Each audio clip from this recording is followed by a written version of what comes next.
The Grand Cru Culinary Wine Festival is Canada's largest food and wine fundraiser for Canadian medical research. Since 2005, it's raised more than $11.4 million for scientific research and programs.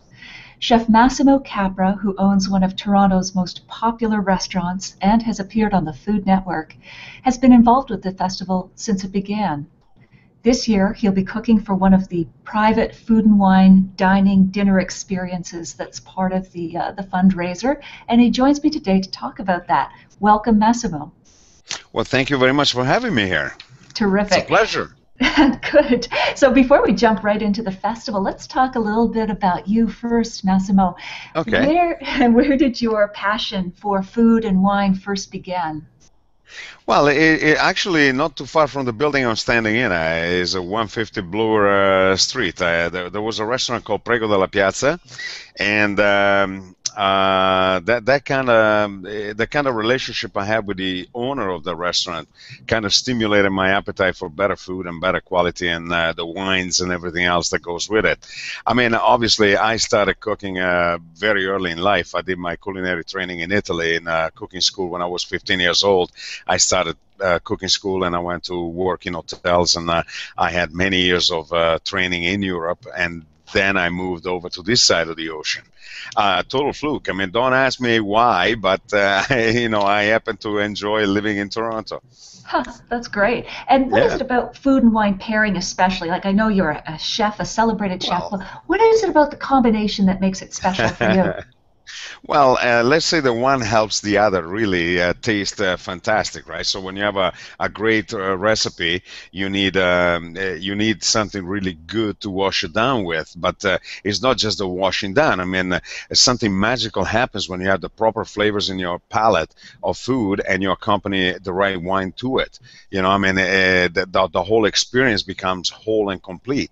I know to many people that might be totally out there, but it doesn't really take that much training. I mean, even that palate can figure out that really this thing tastes really so much better, and the wine has so much more flavor. I mean, it's so beautiful to have them together. Absolutely. And let's talk about that. Some beautiful flavors coming together with the Grand Cru Culinary Festival in Toronto. Oh, yeah. You're cooking for one of those special dinners. Tell us about the kind of meal you're going to be involved with this year. Well, the meal that I'm involved with this year has Pascal Jolivier and, oh my God, I forgot the name now. Pascal Jolivier. And there is another. Pascal? Sorry, who's Pascal? I'm sorry? Who is Pascal? Pascal is a winemaker from France and Loire Valley in particular. So the food that I had to create were really, they were a little bit more intense in terms of flavor. I mean, so a little bit more cream, and also being that right now we are in November, so mushrooms and truffles and a touch of cream, maybe some more butter than I would normally use.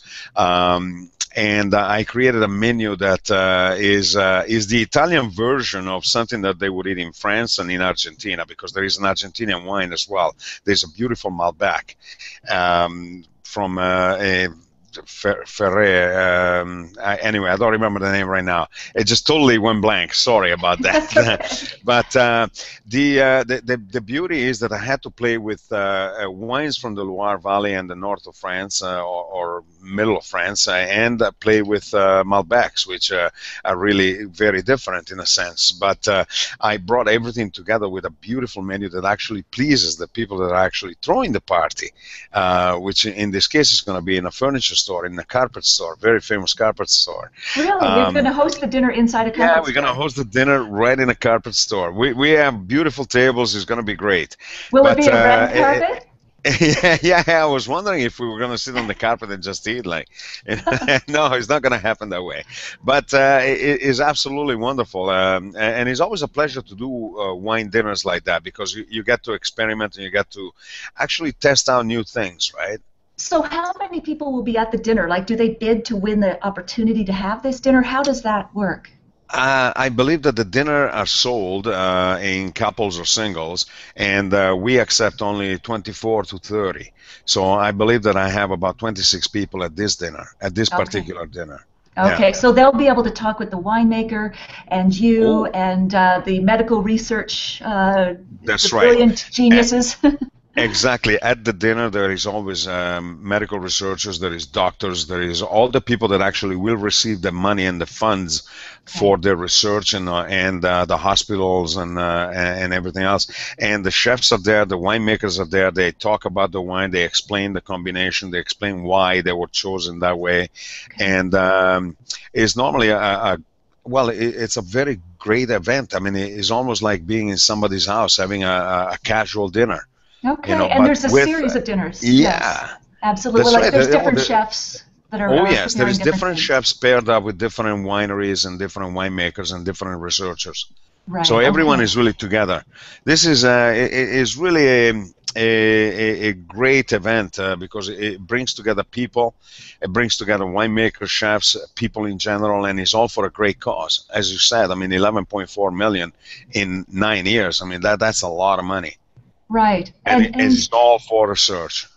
yes, and in your Yeah. involvement since 2005, what's been the most memorable moment for you at one of these dinners? What happened? Well, we had several. There's too many to mention. I mean, every single dinner is always different and is in a different house and is in a different venue. So we are always rotating. There is Hmm. always chefs that are different and a lot of them that are the same, but we are rotating between houses. So one year I might be in one house and another year in another. So every host brings their own style. We What did had you do parties that last year? ended. Well, no. Last year, unfortunately, I didn't participate because I was away. But the year before, I was in a beautiful home with a really great host that actually kept the party going after Okay. 2 o'clock in the morning. Oh, And then somebody else asked me if I wanted to bring food for an after party. So and at two after, o'clock, I loaded up my van with food and I went to a place far away in Woodbridge, which is about a half-hour drive from here. And we partied until 7 o'clock in the morning. wow, you are It was, dedicated to this cause. yeah, oh yeah. You don't want 100 people in your house in that condition. I'll tell you that much. Everyone that was coming in was really, was really partied out. But it was Well, that good. sounds like fun. It was Yes. good. Well, It's all in the last, name. Yeah, yes, go it's ahead. all in the name of a good cause, right? I mean, this is the Absolutely. beauty. Yeah. Yeah. Well, you know what? We're going to keep talking about the auction and the particular wine you have with you to taste when we come back. But thank you so Oh, much yeah. for giving us a taste of the Culinary Festival this year. You're very welcome. Okay.